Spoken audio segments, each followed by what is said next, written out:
Namaku Nadia.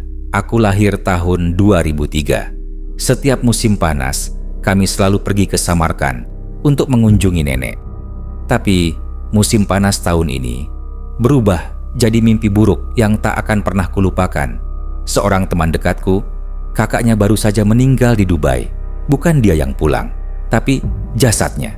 Dan sejak malam itu, semuanya mulai terasa tidak wajar. Aku menemani temanku siang malam. Bahkan aku tidak pulang ke rumah.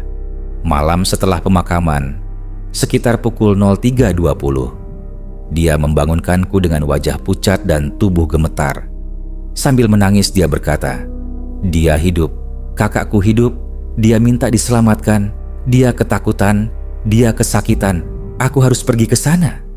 Saat itu, aku mulai merasa sesuatu yang sangat mengerikan sedang terjadi. Beberapa malam kejadian itu terus berulang. Keadaannya makin memburuk dan akhirnya ayahnya, Fazlidin, memutuskan sesuatu yang tak terbayangkan. Dia ingin membuka kembali makam anaknya.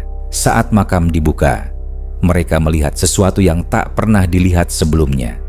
Dan apa yang mereka temukan membuat semua orang ketakutan. Menurut orang-orang, kafan itu sudah robek. Tangan mayat itu penuh bekas tanah, seolah-olah dia berusaha keluar dari dalam kubur. Keadaannya sangat mengerikan.